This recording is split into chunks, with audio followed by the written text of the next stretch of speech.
Eləcə də günahların aqibətindən Allahın o günahkarı ifşa etməsidir.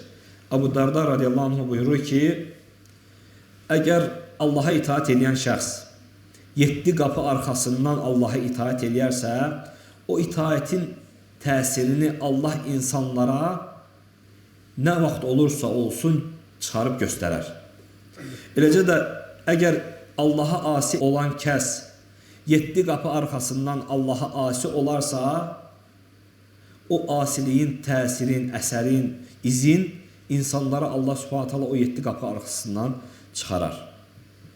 Eləcə də bəzi sələflər buyurlardılar ki, necə ki bayaqda qeyd etdik, mən Allaha asi olduğum vaxtı bunun təsiri mən zövcəmin, övladımın, eləcə də heyvanlarımın əxlaqında görürdüm. Onların mənə qarşı olan əxlaqında görürdüm, davranışlarında görürdüm.